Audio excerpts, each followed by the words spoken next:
But Peter reminds us, for of whom a man is overcome, the same is he brought into bondage. That's from the King James Version there. When something overcomes us and we can't control it, or we feel that it's beyond our ability to control, it becomes an addiction. Now, for conversation's sake this morning, talk about something that we can laugh about maybe. Coffee. I worked for a man, lovely gentleman, Keith Malone, worked for him for many, many years. I love Keith.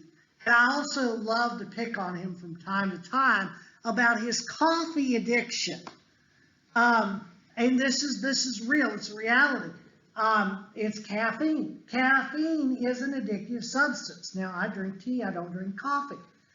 I don't care for the smell, the taste of coffee, just not me. On the other hand, sweet tea during the summer, now you're talking my language. But it still has that. What I've discovered about sweet tea, and the reason I don't drink much sweet tea anymore, is that after a period of time, your body gets accustomed to it and craves not just the sugar in it, but it also craves the caffeine. And that caffeine affects a portion of your brain. Almost all of our addictions affect a portion of our brain. And our brain says, I need. And sometimes we can't identify. What I discovered was, with sweet tea, if I didn't drink sweet tea when I was drinking it on a regular basis, I would get headaches. Because my brain was saying, you need this. It took me a while to realize I had, I would say, a mild addiction problem to caffeine. Because it was controlling the way I felt, the way I acted. Now, what I want to introduce to you is the idea that we can never truly serve God while being controlled by a substance. I don't care what the substance is. If it's something other than God, you know, some addictions are not all that bad. Dennis is back there like, huh? Okay. Here's where I'm going with this, Dennis. Okay, and again, if I crave work, is that a bad thing? It can be, or it cannot be. But I'm saying that's a mild addiction. But there are workaholics. My mother had. Kate's there again. Yeah. See. Yeah. I'm getting daggers stared at me. Yes. But my mother had a cousin who was actually clinically diagnosed as a workaholic. Now, again, is that really a horrible thing? Kate would say, yes, it is. And I would have to kind of agree, because it is controlling. Okay? I want to go back to Psalm 24. The psalmist in Psalm 24, and in verse 3 of Psalm 24 says this. Let's just begin at the beginning. The earth is the Lord's, and the fullness thereof, verse 1. The world and those who dwell therein. For he founded it upon the seas and established it upon the rivers. Now notice with me, if you will, verse 3. Who shall ascend to the hill of the Lord, and who shall stand in his holy place? He who has clean hands and a pure heart, who does not lift up his soul to what is false, and does not swear deceitfully. He will receive blessing from the Lord, and righteousness from the God of his salvation. Now, what I want us to see in this psalm is the verses 3 and 4 specifically. He who has clean hands and a pure heart. The Bible, of course, is not talking about our blood pumping organ.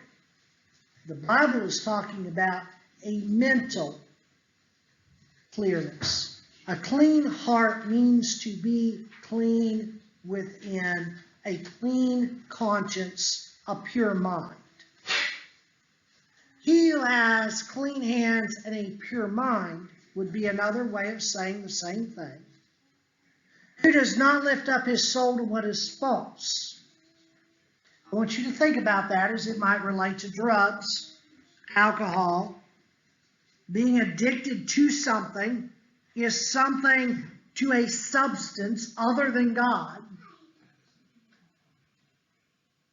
is to have ourselves controlled by something that is false. You see, caffeine in sweet tea gives us a false sense of relaxation if we allow it to control us. Now, I had sweet tea last week, 1 glass. But 1 glass of sweet tea in a week or a month is not 5 bottles a day. And therefore, I don't view that as an addiction currently. Jesus says in Matthew chapter 5 and verse 8, "Blessed are the pure in heart, for they shall see God." One who is allowing a substance to control them, other than God, their heart is with that substance. Their heart is dedicated to that substance. One of the things about an addiction, the longer an addiction goes on, the stronger it becomes. We'll get into that in a moment, but I want you to understand there are times when we begin something, drinking coffee, drinking sweet tea, where at the beginning it doesn't have the same effect on us. And I'm using those because those are light, much less serious things than drugs. Being in the construction industry, essentially for my entire adult life, over, I guess 22 years. 22 years now. I've been in the construction industry. It'll be 22 years October 1st. Being in the construction industry for that long, I've been in and around drug addicts, alcoholics, people who have destroyed their lives because of addictions. It is a very serious problem. I think the Bible does give us answers. Like I said, some of us are slaves. When you are an addict, you are a slave to that addiction. Whether it's work, pornography, lying. Did you know lying is an addiction? Lying is an addiction. I know a couple of people that I could not tell if they were lying or telling the truth. And also those same two individuals in my past, even if it was easier to tell the truth, they would somehow manage to stretch that into a lie. Jealousy is an addiction. Drugs, procrastination is an addiction. Now, if Sally were here, she might say that's one Dawn struggles with. I don't know. Gossip. Shopping. I don't know. We probably don't have any shopping addicts in here. I don't know. Anger, coffee, overeating. All of those things fall into, psychologists tell us all of these things can be addictions. And some of us can be enslaved to one or more of these addictions. Albert Einstein said that insanity is doing the same thing over and over again and expecting a different result. The addict, they do the same thing over and over again, sometimes telling themselves that they are not enslaved. and expecting a different result. The young man I used to work with several years ago. He was several years younger than I was. I don't remember how many children I had at the present time.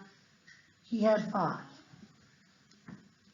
He was married to a lovely young lady, and he was younger than I was, still is younger than I am, by the way. His drug addiction began before high school. And it began with alcohol. He drank. You see, a drug addiction, I want to share with you something about how a drug addiction works before we go in too much farther here. A drug addiction, if I find where I'm wanting my notes here, this is dealing with substance abuse, which was Brent's problem.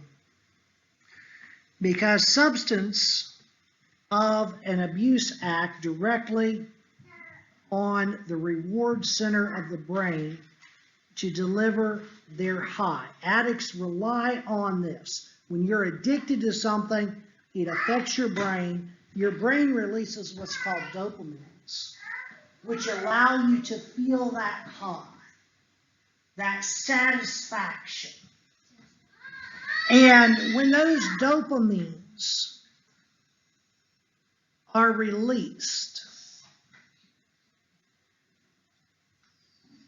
it is basically a shortcut to satisfaction.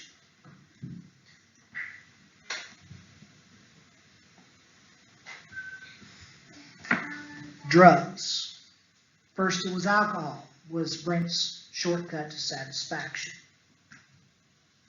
And eventually, the alcohol high faded. See, that's why it's dangerous.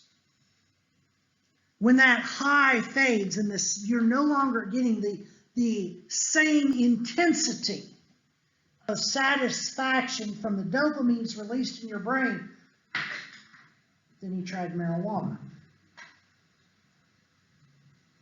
Did marijuana for a number of years. When I was working with him, he was still in the marijuana phase. He was arrested, went to prison.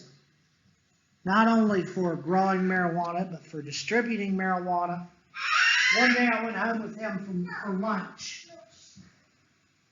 And the instant I walked into the trailer that he lived in, I could smell something that was a cross between a mint plant and a skunk. That's the best way I know how to describe it. Just the waves of this smell. I'm like, whoa. Where did I just go? And he was busted for that. To make a long story short, shortly after that drug bust, when he got out of prison,